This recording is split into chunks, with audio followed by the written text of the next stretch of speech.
Hello दोस्तों, welcome back to my channel. आज हम यहाँ पर बात करेंगे बिजनेस ऑर्गेनाइजेशन से रिलेटेड एक न्यू टॉपिक की, जो कि है हमारा meaning, object, scope, nature and forms of business. ठीक है, स्टार्ट करते हैं वीडियो को। अगर आप चैनल पर नए हैं तो प्लीज़ चैनल को सब्सक्राइब कर लीजिए, अपने फ्रेंड्स के साथ शेयर कीजिए, और किसी भी तरह की कोई भी क्वेरी आपको लगती है तो प्लीज़ कॉमेंट सेक्शन में ज़रूर बताइएगा।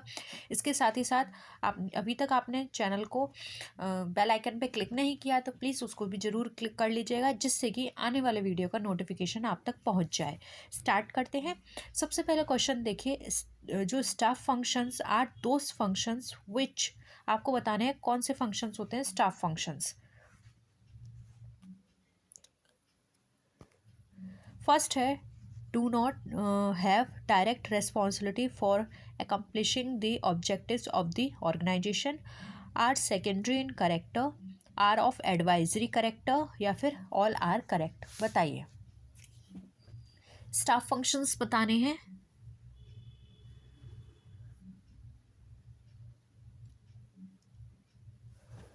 देखिए, यहाँ पर ऑप्शन 4 हमारा राइट आंसर हो जाएगा, क्योंकि स्टाफ फंक्शन ये बिल्कुल सही है कि ये एडवाइस का काम करते हैं, डायरेक्टली रिस्पॉन्सिबल नहीं होते हैं फर्म के ऑब्जेक्टिव को फुलफिल करने के लिए, और ये सेकेंडरी नेचर के होते हैं। इसलिए ऑप्शन 4 हमारा यहाँ पे राइट आंसर हो जाएगा। ठीक है, इनका काम होता है कंसल्ट करना, एडवाइजरी देना। ठीक है, नेक्स्ट क्वेश्चन देखिए, written statement of organisational purpose are called mission statement, formalisation, formal organisational chart, या फिर नन ऑफ दिस। क्या होगा?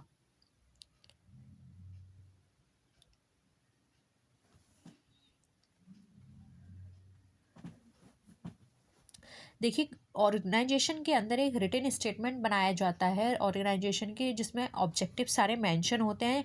उसको हम नाम देते हैं मिशन स्टेटमेंट के नाम से। तो ऑप्शन 1 यहाँ पे हमारा करेक्ट है। ऑर्गेनाइजेशनल की जो इफ़ेक्टिवनेस होती है वो डिपेंड करती है उन जो भी ऑब्जेक्टिव्स उसमें मेंशन हैं उनको अचीव करने के लिए। साथ ही साथ ये जो भी ऑर्गेनाइजेशन में लिमिटेड टाइम यूज़ किया जा रहा है, इसमें ये देखा जाता है कि जितनी भी एफिशिएंसी है वो वहाँ पे कितनी वो यूज़ कर पा रहे हैं उन ऑब्जेक्टिव्स को डील करने में, ऑब्जेक्टिव्स को अचीव करने में।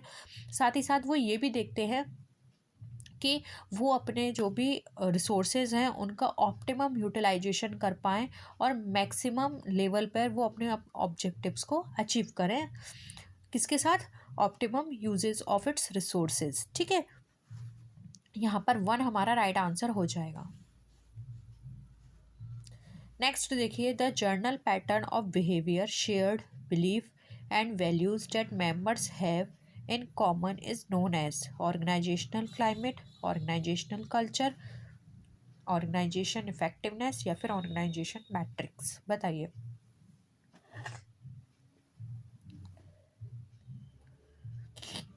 देखिए, जहाँ पर हम जर्नल पैटर्न की बात करते हैं जिसमें बिहेवियर, बिलीफ, वैल्यूज़ आते हैं, वो हमारा ऑर्गेनाइजेशनल कल्चर्स को डिनोट करता है।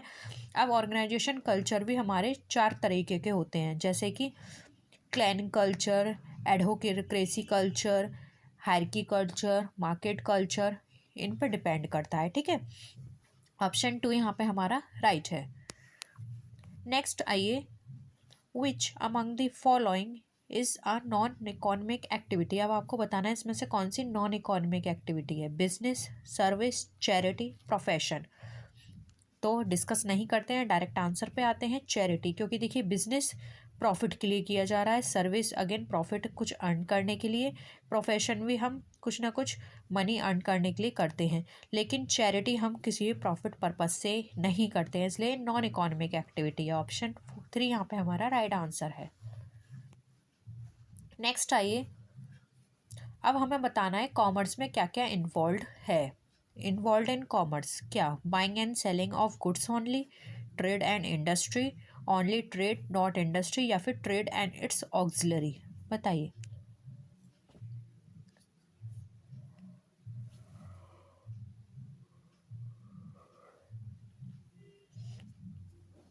क्या हो जाएगा आंसर? यहाँ पे कॉमर्स की बात की गई है। ठीक है, तो इस चीज़ को याद रखिए। सबसे बड़ी होती है हमारी बिजनेस, बिजनेस में आती है इंडस्ट्री, कॉमर्स। अब यहाँ पे कॉमर्स की बात की गई है तो कॉमर्स में आते हैं ट्रेड एंड इट्स ऑक्सिलरी। अब trade and it's auxiliary, auxiliary में ट्रेड में तो आपको पता होगा जो इसमें हमारा आता है इनलाइन ट्रेड, फॉरेन ट्रेड यानी कि एक्सपोर्ट इम्पोर्ट, ठीक है। और जो ऑक्सिलरी होती हैं इसमें आते हैं हमारे marketing, insurance, transportation, communication, warehouse, ये सारे हमारे ऑक्सिलरी हैं, ठीक है, जो कि हेल्प करती है हमें ट्रेड करने में। तो ऑप्शन 4 यहाँ पे हमारा करेक्ट आंसर है। नेक्स्ट आइए, who owns the public sector undertaking. Public sector की अंडरटेकिंग कौन लेता है या किसके हाथ में होती है? पर्सनल है, गवर्नमेंट के, कोऑपरेटिव्स के या फिर जॉइंट के? बताइए।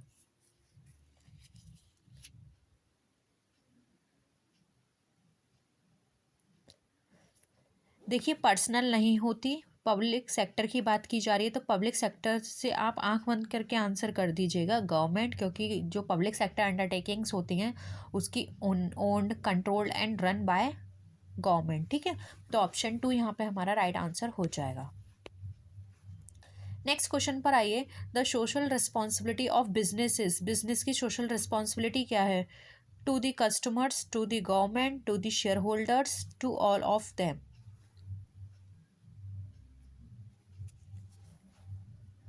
यहाँ पे सोशल रिस्पॉन्सिबिलिटी की बात की जा रही है तो आपको पता है ये सोशल रिस्पॉन्सिबिलिटी के अंदर क्या कंसिडर करते हैं? सोशल रिस्पॉन्सिबिलिटी से मतलब होता है हम कोई भी एक्टिविटी करें, फिर हम इंडिविजुअल हों या एज अ मेंबर या एज अ जॉइंट की बात करें, या हम किसी से कंसर्न हो, चाहे हम शेयर होल्डर में कंसिडर करे जाते हों, कस्टमर में या गवर्नमेंट में, ये हम सबकी ही रिस्पॉन्सिबिलिटी होती है एज अ होल। यहाँ पे बात की जा रही है बिजनेस के रेफरेंस में, तो बिजनेस के लिए सोशल रिस्पॉन्सिबिलिटी कस्टमर के लिए भी होती है, गवर्नमेंट के लिए भी एंड शेयर होल्डर्स के लिए भी। इसके साथ ही साथ responsibility towards consumer, towards employees, towards share holders, creditors, ये सब आ जाते हैं। तो ऑप्शन ऑल ऑफ देम हमारा राइट आंसर हो जाएगा, ठीक है।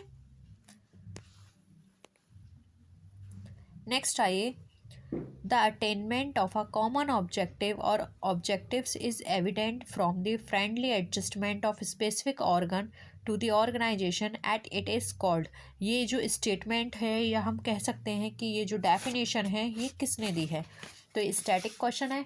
अगर आपको नहीं भी आता है तो प्लीज़ इसको याद कर लीजिएगा, क्योंकि ये प्रीवियस पेपर में पूछा गया है, इसलिए आपको इसको पता होना चाहिए। तो मैं डायरेक्ट इसका आंसर बता देती हूँ। आंसर हो जाएगा 4 हैने। ये हैने ने स्टेटमेंट दिया था, तो आप इसको नोट डाउन कर लीजिए और इसको अच्छे से याद कर लीजिएगा, ठीक है। नेक्स्ट आइए, विच of the following statement is correct. अब इसमें से बताना है आपको कौन सा स्टेटमेंट हमारा सही है। फर्स्ट है business is a non economic activity. Second है participation in tournaments by the college cricket team is business. Effective efficient business organization is needed to check price rise। Profit making is not the aim of the business organisation. बताइए इसमें से कौन सा statement हमारा correct है?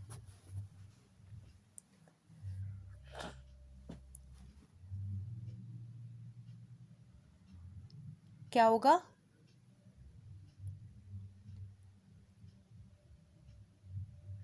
देखिए यहाँ पर हमारा थर्ड ऑप्शन जो है वो करेक्ट यहाँ पे सही है, क्योंकि देखिए यहाँ पर फर्स्ट में बात की जा रही है बिजनेस नॉन इकोनॉमिक एक्टिविटी। ऐसा नहीं है, बिजनेस तो इकोनॉमिक एक्टिविटी है, क्योंकि बिजनेस कुछ अर्न करने के पर्पज से ही हम करते हैं। सेकंड है participation in tournaments by college cricket team is business. तो ये भी यहाँ पे टूर्नामेंट क्रिकेट टीम ये हमारा कोई बिजनेस नहीं है पार्टिसिपेट करना, ठीक है। फोर्थ है हमारा profit making is not the aim of the business organisation. ये भी सही नहीं है, क्योंकि बिजनेस का एम होता है प्रॉफिट मेकिंग। हाँ, अगर ऐसे बोलते कि profit making is not the main aim of business organisation तभी हमारा सही होता है, क्योंकि बिजनेस का मेन एम हमें एक बार को ये बोल सकते हैं कि उसका मेन एम कस्टमर सेटिस्फैक्शन है, सेकेंडरी उसका प्रॉफिट है, लेकिन यहाँ पर ये गलत है। इसलिए ऑप्शन 3 यहाँ पे हमारा जो स्टेटमेंट है पूरी तरह से हमारे को हमको अप्रोप्रिएट लगता है, ठीक है। तो ऑप्शन 3 हमारा यहाँ पे राइट आंसर हो जाएगा। नेक्स्ट देखिए, बिजनेस मीन्स, बिजनेस का क्या मतलब है? Manufacture of goods, insurance and banking services, buying and selling of goods, means of communication. बताइए बिजनेस का मतलब।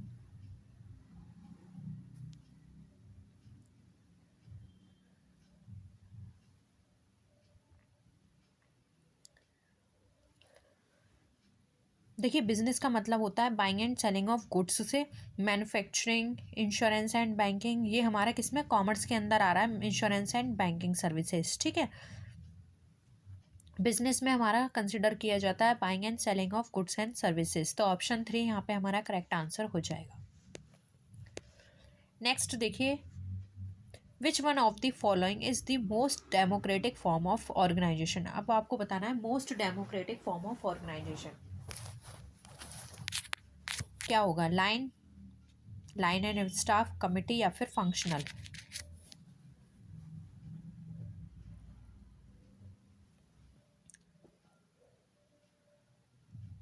देखिए यहाँ पे नाम से ही हमें पता चल रहा है कमिटी। कमिटी का मतलब है बहुत सारे लोग मिलके कुछ कर रहे हैं। तो डेमोक्रेटिक में भी यही होता है कि लोगों की, बहुत सारे लोग मिलके कुछ कर रहे हैं। पब्लिक वाली चीज़ आ रही है जिसमें अथॉरिटी पावर नहीं है, कुछ बहुत सारे लोगों का एक ग्रुप है जो कुछ काम कर रहा है। तो यहाँ पर ऑप्शन 3 हमारा राइट आंसर हो जाएगा। Committee is the most democratic form of organisation, क्योंकि इसमें क्या होता है, ये लोग मिलकर काम करते हैं। तो ऑप्शन 3 यहाँ पे हमारा करेक्ट आंसर है। नेक्स्ट देखिए, the authority which plays advisory and supporting role in an organisation is called line authority, functional authority, staff of authority या फिर इनफॉर्मल अथॉरिटी। बताइए।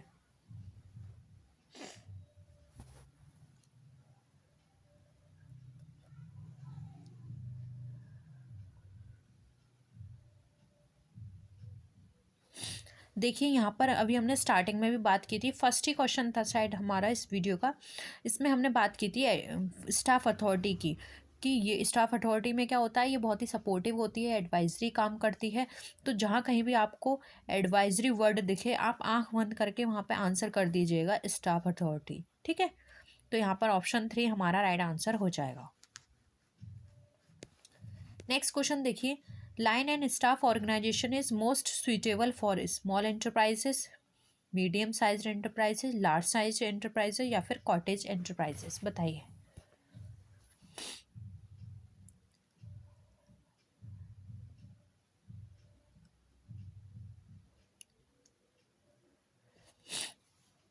देखिए यहाँ पे लाइन एंड स्टाफ, अब आपको नाम से सजेस्ट हो रहा होगा, अभी हमने बात की थी, एक होती है लाइन, एक होती है हमारी स्टाफ, एक होती है हमारी कमिटी, एक होती है फंक्शनल। अब यह लाइन एंड स्टाफ यानी दो की बात की जा रही है। तो कोई भी चीज़ हम दो को लेके चल रहे हैं, तो यानी कि कोई बड़ा काम हो रहा होगा, तभी तो हमने दो चीज़ों को इन्वॉल्व किया है। इसलिए ऑप्शन हो जाएगा लार्ज साइज एंटरप्राइजेस। अब जी लार्ज साइज एंटरप्राइजेस क्यों होती है? क्योंकि देखिए एंटरप्राइजेस बड़ा है हमारा, तो वहाँ पे एक्टिविटीज़ ज़्यादा होंगी, तो उसको डाइवर्सिफाई करना पड़ेगा, टेक्निकल कॉम्प्लेक्सिटी होगी, कंपटीशन हमारा मार्केट में बहुत ज़्यादा होगा। तो इन सबको देखने के लिए हमें एक सपोर्टिंग रोल की ज़रूरत होती है, जो एडवाइस करे, मिलके काम करे। ठीक है, एक बड़ा ग्रुप की हमें ज़रूरत होती है, तो इसके लिए यहाँ पर अप्रोप्रिएट होता है लाइन एंड स्टाफ ऑर्गेनाइजेशन। इसलिए ऑप्शन 3 हमारा यहाँ पे राइट आंसर है। ठीक है,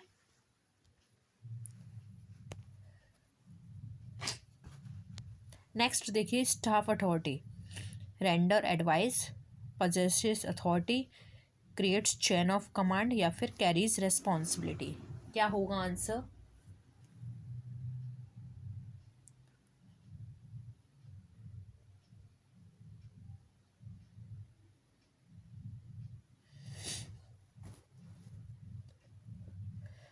देखिए स्टाफ अथॉरिटी में यहाँ पर ये ऑप्शन 1 राइट आंसर हो जाएगा। ये सलाह देता है, लेकिन एक चीज़ याद रखिएगा, ये सिर्फ सलाह देगा, ये जो लाइन ऑफिसर जो होगा उसको बाउंड नहीं करेगा कि आपको इसको फॉलो करना ही है। इसका काम है सिर्फ सपोर्ट करना, एडवाइस देना। ठीक है, फोर्स करना नहीं है लाइन ऑफिसर को।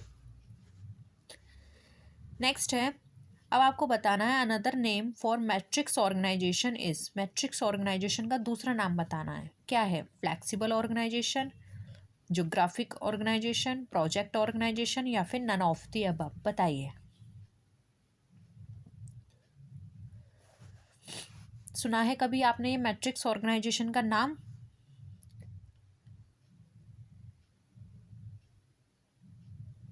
देखिए, मैट्रिक्स ऑर्गेनाइजेशन को हम प्रोजेक्ट ऑर्गेनाइजेशन के नाम से जानते हैं। इसका थर्ड नाम भी होता है जो कि है हमारा ग्रिड ऑर्गेनाइजेशन। ठीक है, इसमें क्या होता है, इस ऑर्गेनाइजेशन की ज़रूरत तब होती है जब दो या दो से ज़्यादा सीरियस नेचर के हमें काम करने होते हैं, फंक्शंस करने होते हैं, या फिर दो या दो से ज़्यादा हमें प्रोडक्शन करने होते हैं, या दो से ज़्यादा हमें सर्विस देनी होती हैं।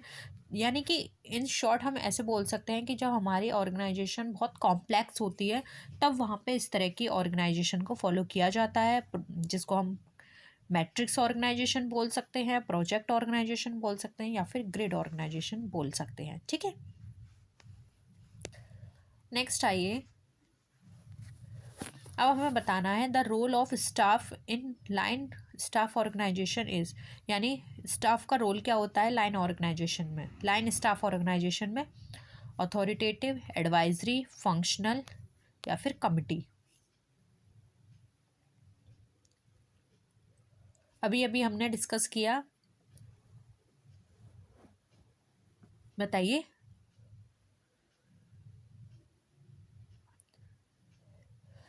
देखिए, यहाँ पर हम बात करें स्टाफ के रोल की तो इसका काम होता है एडवाइजरी करना। ठीक है, ऑप्शन 2 यहाँ पे हमारा करेक्ट है। नेक्स्ट देखिए, line and staff organisation is the extension of, line and staff organisation किसका एक्सटेंशन है, फंक्शनल ऑर्गेनाइजेशन का, लाइन ऑर्गेनाइजेशन का, इनफॉर्मल ऑर्गेनाइजेशन का, या फिर कमिटी ऑर्गेनाइजेशन का, बताइए।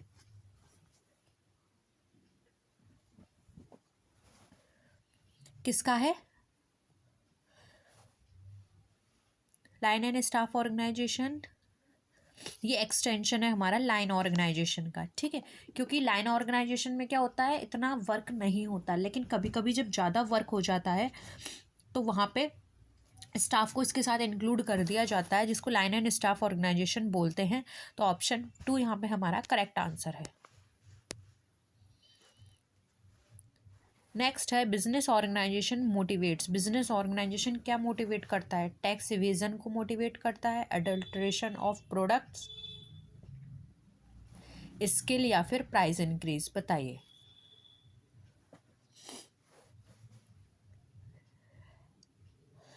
देखिए, बिजनेस ऑर्गेनाइजेशन क्या होता है, मिलकर काम करना, तो ये हमारी स्किल को इम्प्रूव करने के बारे में हमें मोटिवेट करता है, एफिशिएंसी बढ़ाने का काम करता है, इसलिए ऑप्शन 3 हमारा राइट आंसर हो जाएगा। इसकी वजह से प्रोडक्टिविटी बढ़ती है, कंपनी की बिजनेस की एफिशिएंसी बढ़ती है, जिससे कि क्या होता है, जो हमारे वर्कर हैं, एम्प्लॉय हैं, वो एफिशिएंट तरीके से मिलकर काम करते हैं, स्पेशलाइजेशन जहाँ भी ज़रूरी होता है वहाँ पर वो स्पेशलाइजेशन करते हैं, और उनको लगता है कि किसी भी काम को करने के लिए उनकी स्किल कम है तो वो उनको स्किल को इम्प्रूव करने में हेल्प करते हैं।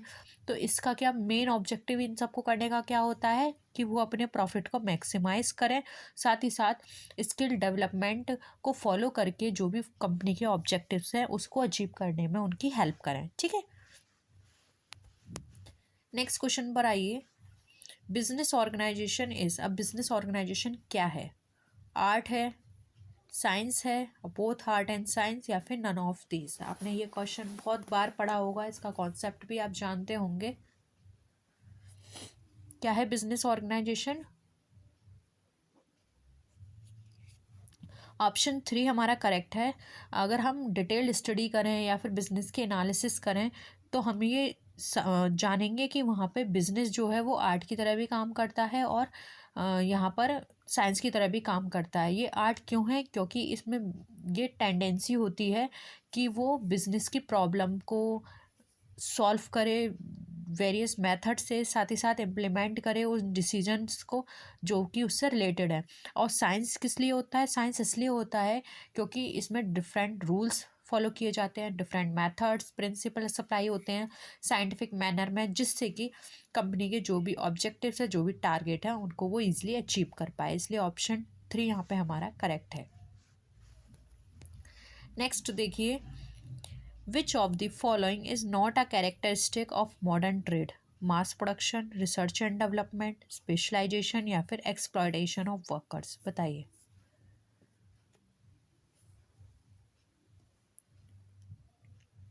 क्या होगा?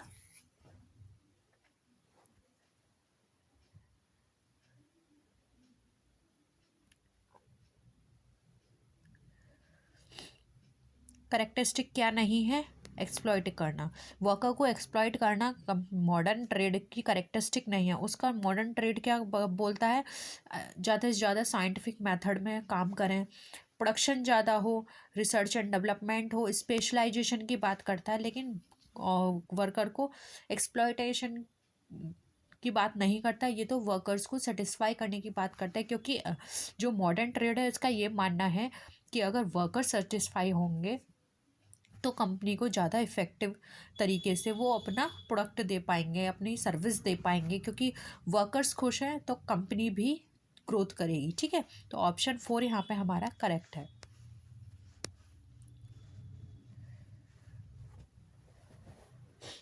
नेक्स्ट देखिए, जेनेटिक इंडस्ट्री का आपको एक एग्जांपल देना है, तो बताइए इसमें से कौन सा है? पोल्ट्री फार्म, फिशिंग, एग्रीकल्चर या फिर ऑर्नामेंट्स?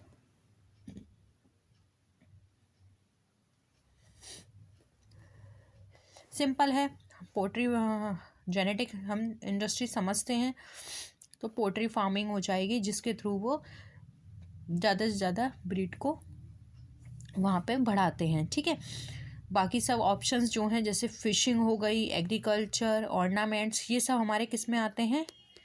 एक्सट्रैक्टिव।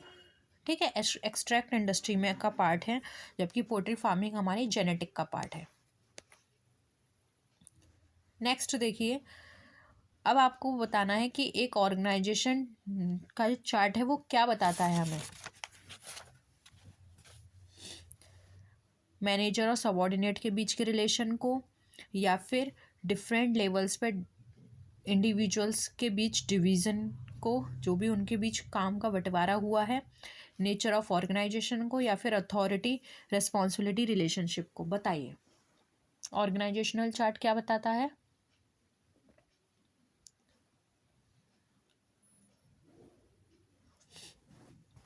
ये बताता है हमारे अथॉरिटी रेस्पॉन्सिबिलिटी रिलेशनशिप को, क्योंकि देखिए बिजनेस ऑर्गेनाइजेशन में जो भी एक रिलेशनशिप इस्टेब्लिश्ड होते हैं वो एम्प्लॉयर की वर्किंग के ऊपर डिपेंड करता है कि उनको क्या क्या वर्किंग प्रोवाइड की गई, उस हिसाब से उनके रिलेशनशिप डेवलप होते हैं अपने कलीग के साथ। ठीक है, तो ये किसके थ्रू होता है? ऑर्गेनाइजेशनल चार्ट से।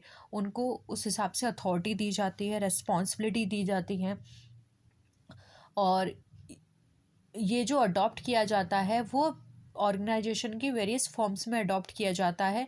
जैसे कि किसी में भी आप इसको अडॉप्ट कर सकते हैं इस चार्ट को, जैसे कि अगर आपके पास लाइन ऑर्गेनाइजेशन है वहाँ अलग है, स्टाफ ऑर्गेनाइजेशनल, फंक्शनल ऑर्गेनाइजेशन, सब में अलग अलग चार्ट प्रिपेयर किए जाते हैं। ये डिपेंड करता है, या ये प्रिपेयर किया जाता है एज पर देयर रिक्वायरमेंट। ठीक है, तो ऑप्शन 4 यहाँ पे हमारा करेक्ट आंसर है।